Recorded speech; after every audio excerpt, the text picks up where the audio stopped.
Que a santa paz de Deus, o amor do nosso Mestre Jesus, esteja aí na sua vida, na sua casa, aí no seu mundo, aonde você se encontra neste momento.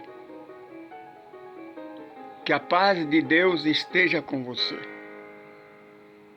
Deus Pai Criador, sabedoria suprema, causa primeira de todas as coisas. Deus de amor e que nada existe fora deste amor. Chama Ele o nome que você quiser, mas Ele é um Deus único, verdadeiro, Criador deste universo infinito.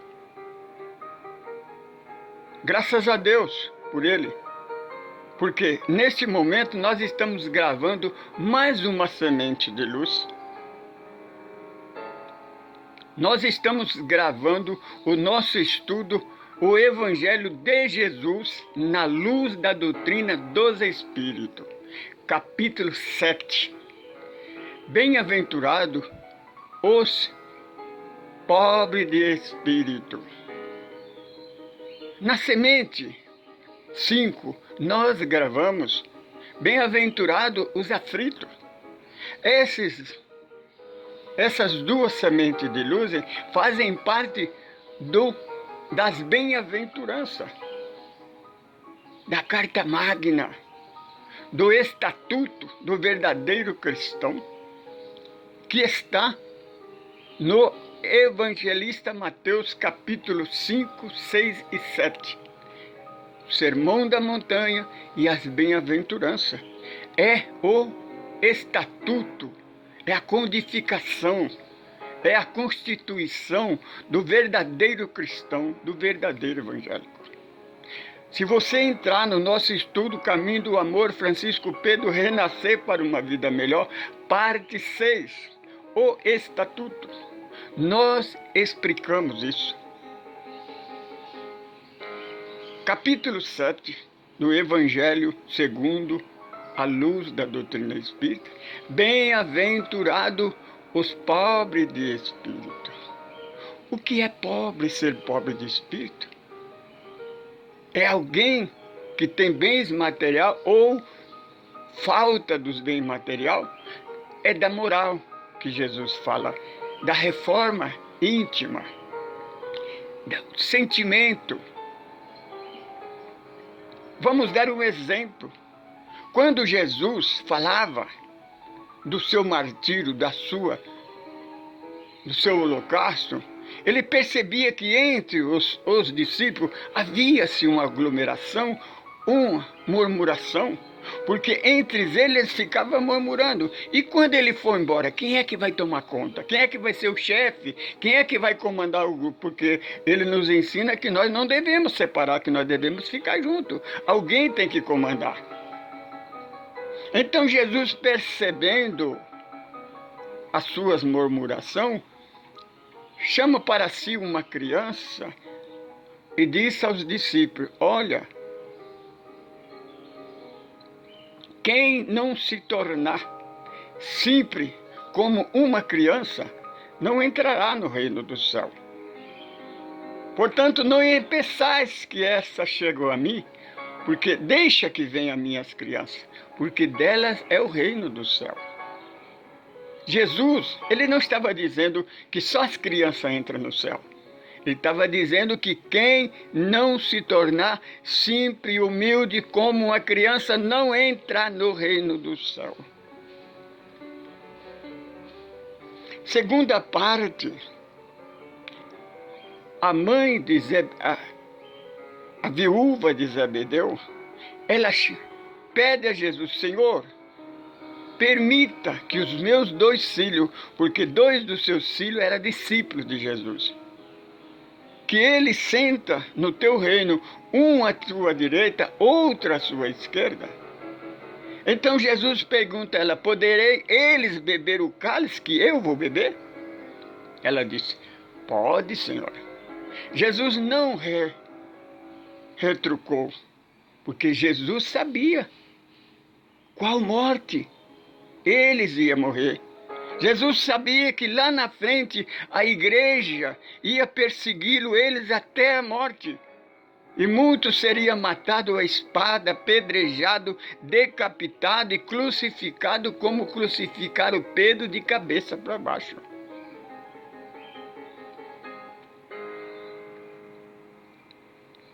Então Jesus disse: quanto a isso, você tem razão.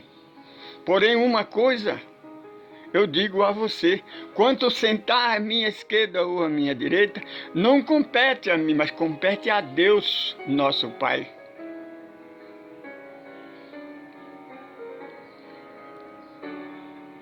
Meu irmão, minha irmã, presta atenção. Agora nós vamos para a terceiro caso, né? Eram dois senhores que estavam no templo em oração. Um era fariseu, um religioso, né?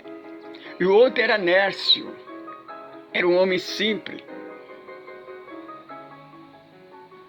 O religioso, com as mãos levantava, dizia: Senhor, ouve a minha oração, porque eu não sou como esse aqui. E apontou para o outro que estava ao seu lado, que não era religioso. Porque eu sou religioso, eu sigo a igreja, eu sigo os mandamentos da igreja, eu pago o dízimo de tudo. Enquanto o outro, com a cabeça baixa, batia no peito e dizia: Ah, Senhor, Deus Pai Todo-Poderoso, eu preciso de ajuda, mas eu sou impuro, eu não faço nada de bom para ti, mas tem misericórdia de mim. Então Jesus pergunta aos discípulos: qual desses dois vocês acham que Deus vai ouvir a sua oração? Percebe que Jesus disse aos discípulos: quem não tornar sempre humilde como uma criança, porque a criança na sua infância, ela volta à aurora do Espírito, que começa na estaca zero.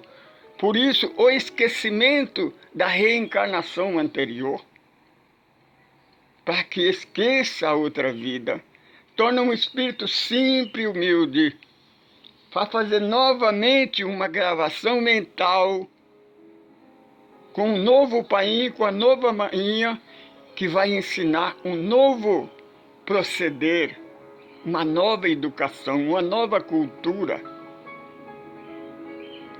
Tem a probabilidade de evoluir.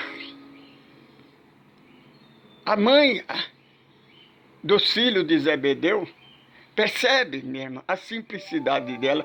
Isso é aquilo que nós pregamos, nós ensinamos nos nossos estudos, nas nossas palestras, que o amor que mais se aproxima ao amor de Deus é o amor da mãe, da manhinha. Percebe? A mãe estava preocupada com os seus filhos. Ela não estava mais preocupada com ela. Isso é amor. Isso é ser pobre de espírito.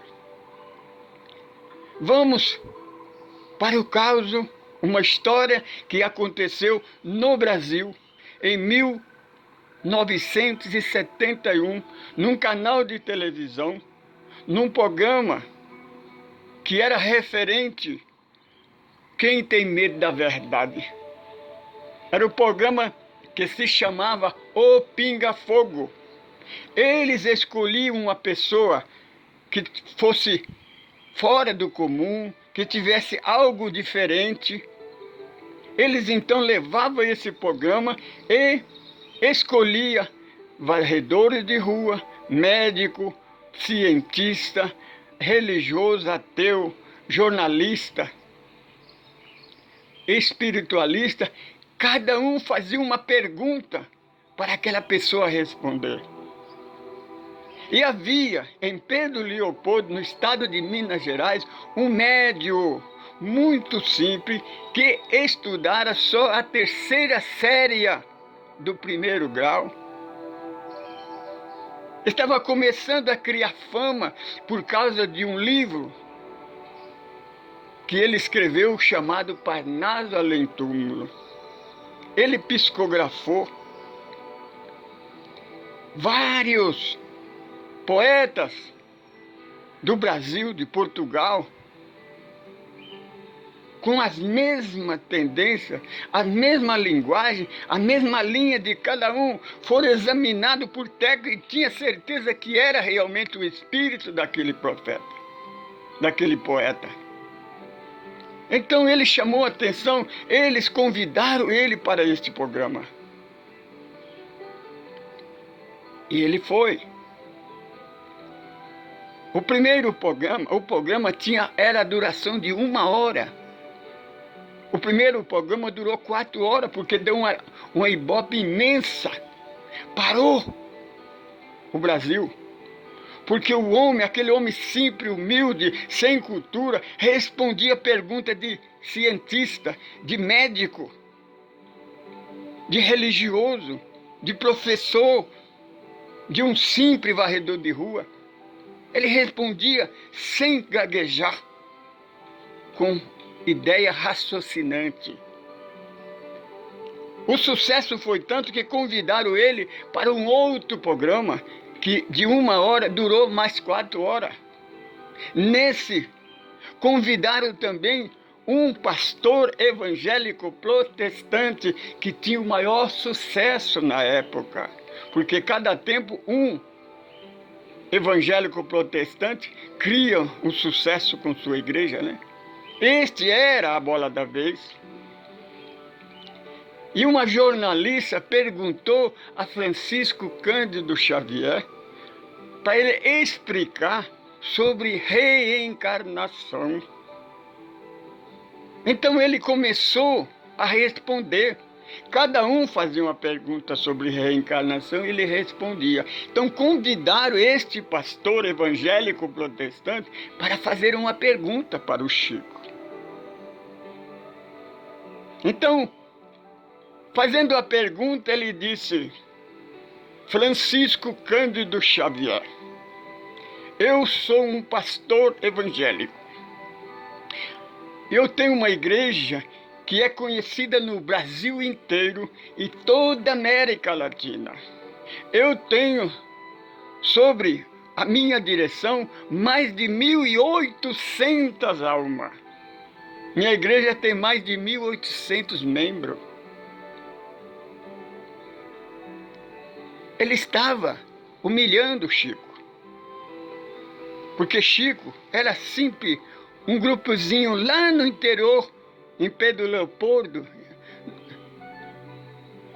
nas Minas Gerais.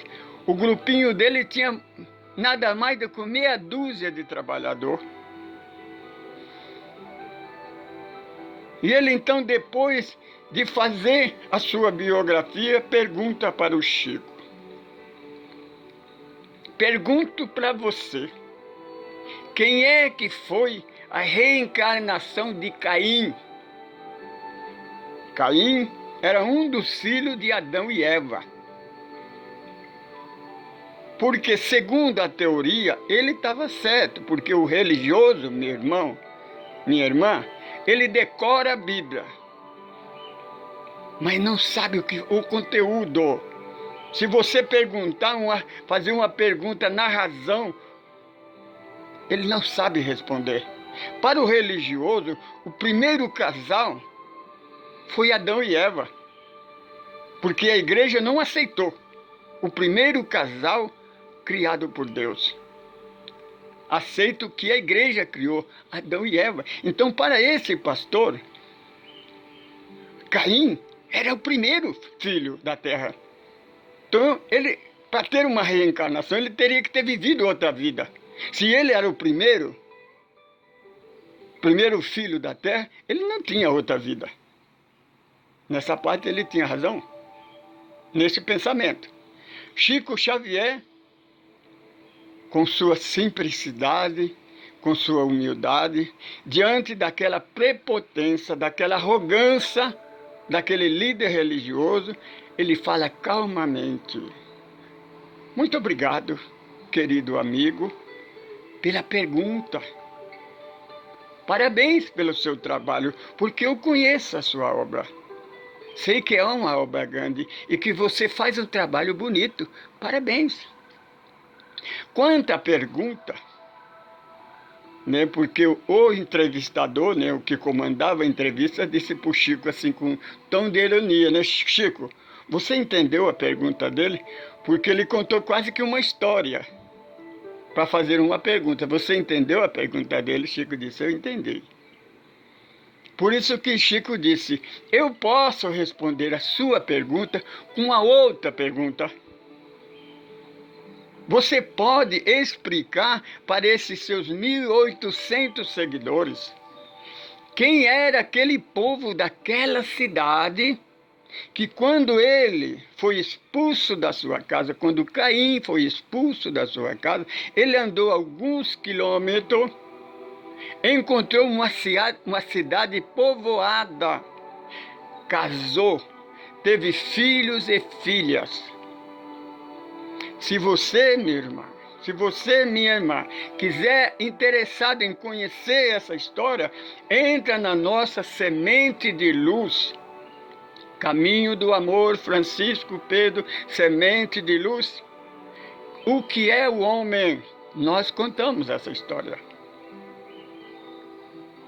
Agora nós vamos para um outro que também está no YouTube. Essas histórias estão no YouTube. É só você entrar no YouTube, por exemplo, Pinga Fogo, o pastor que desafiou Francisco Cândido Xavier, ou Chico Xavier. Aí aparece essa história. Agora nós vamos para um senhor que trabalhava numa casa espírita. E um dia, numa madrugada de frio, ele foi convidado para ser voluntário para distribuir cobertor novos e agasalho para os moradores de rua. E ele então pega aquele cobertor, aqueles agasalhos e chega perto, debaixo de uma marquesa. Ali estava um morador de rua, um catador de reciclagem, dormindo dentro do seu carrinho de coleta de reciclagem, enrolado com os cobertores velhos, sujos e rasgados. Aí ele cutucou o senhor e disse, ei, irmão, acorda, irmão. Aí ele acordou e disse, por que você está me acordando? Ele disse, eu vim trazer para você um cobertor novo, um agasalho novo, porque o seu está sujo, rasgado e velho. Aí ele perguntou, mas quem pediu para você? Como é que você se atreve a me acordar e dizer que eu sou seu irmão? Eu nem conheço você. Aí retira entre os cobertores sujos uma faca que parecia mais uma espada. Se você não ir embora daqui, eu acabo com sua vida. Eu preciso dele sair correndo dali. Aí quando foi à noite na reunião mediúnica, o mentor da casa manifestou, ele contou a história. Disse, como é que pode? Eu estava fazendo a caridade.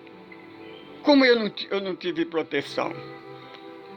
Então o mentor disse, porque o irmão está fazendo as coisas erradas. Por isso a necessidade de conhecer o Evangelho de Jesus. Porque até mesmo a caridade, minha irmã, fora da caridade não há salvação. Mas para fazer a caridade, você tem que ter caridade. Senão torna esmola. Esmola humilha. Porque você não fez como Jesus ensinou. Que a hora de fazer a caridade, que a mão esquerda não saiba o que a direita faz. Você não estava querendo fazer caridade, você estava querendo mostrar para ele, para o irmãozinho, que você é caridoso. Deu no que deu. Ele voltou outro dia, outra madrugada. Lá estava ele novamente, deitado na sua carrocinha, enrolado com aqueles cobertores velhos, sujos e rasgados. Então ele chega bem devagarzinho, coloca o cobertor, alguns agasalhos perto do carrinho dele, sai devagarzinho e vai embora. No outro dia ele volta. Quando ele volta, aproxima daquele senhor dentro do carrinho, ele estava vestido com os agasalhos que ele tinha deixado e enrolado com o cobertor novo que ele havia deixado. Nós fazemos uma pergunta para você raciocinar. Porque a fé raciocinada é aquela que permanece todo o tempo diante da verdade. Porque a fé religiosa é a fé cega. Ela não percebe essas coisas. Percebe, minha irmã, que na história a viúva de Zebedeu, ela era uma irmã pobre de espírito. Porque ela se importa com os outros, não se preocupa com ela. Na história dos dois líderes religiosos, o pastor evangélico e Chico Xavier, o pastor era arrogante, prepotente. Ele quis humilhar Chico Xavier, porque Chico Xavier era simples, humilde, até nas suas vestiduras. O seu grupo era pequenininho. Chico não era conhecido. Ele era conhecido no Brasil todo, na América Latina. Então, era um favor, era uma honra para Chico Xavier responder a pergunta dele. Só que tinha uma coisa, minha irmã. Ele não tinha conhecimento do Evangelho de Jesus. Ele conhecia bem a religião, mas não conhecia a palavra da verdade. Quem desses dois é o pobre de espírito, aquele que na simplicidade apenas testifica para que ele procure conhecer a verdade. Não disse que ele estava errado, não. Disse procura, explica para os seus seguidores quem é aquele povo daquela cidade. Agora vamos para o nosso irmão. Tem duas partes na história dele. Qual das duas ele era pobre de espírito? A primeira vez que ele foi, era prepotente. Ele quis se aparecer. Ele quis mostrar que ele era caridoso. Estava fora do Evangelho de Jesus. A segunda vez, ele foi como um pobre de espírito. E aquela pessoa aceitou.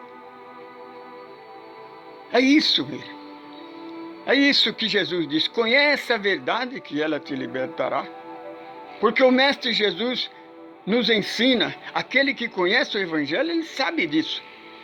O Senhor Jesus nos ensinou o tempo todo que a humildade é o único dom, o único sentimento que nos leva para a vida eterna. Porque só a humildade eleva o orgulho, a prepotência, a ignorância, destrói, derruba por terra. Portanto que Jesus deixa os 2 mandamentos, substituindo os 10 de Moisés. Primeiro, amar a Deus sobre todas as coisas, com toda a sua força, com todo o seu entendimento. Segundo mandamento, amai-vos uns aos outros como eu vos amei. Só assim mostrarei que sois meus discípulos, se amar uns aos outros. Porque na verdade vos digo que os meus verdadeiros discípulos serão reconhecidos pela maneira de amar. Não é pela sua religião. Não é pelo o documento que você tem, ou o posto que você está no comando, minha irmã. Pobre de espírito é aquele que é simples, humilde. Não é a riqueza do mundo, não é o poder. Tem muitos milionários que é pobre no espírito, enquanto tem muitos moradores de rua, como aquele morador de rua, veja que ele era estúpido e ignorante. O outro foi levar um presente para ele, ele não aceitou. Aquele não é pobre de espírito. Então não é as situações sociais que faz você pobre de espírito ou ignorante. Eu sou Francisco Pedro, sou evangelista, sou administrador desse grupo. Nós convidamos a você a fazer parte dele. Nos nossos vídeos, nós temos o nosso contato. Entre em contato conosco. Nós queremos conhecer você, comunicar com você, trocar conhecimento. Venha, Comunica conosco. Saudações em Cristo Jesus, nosso Mestre e Senhor.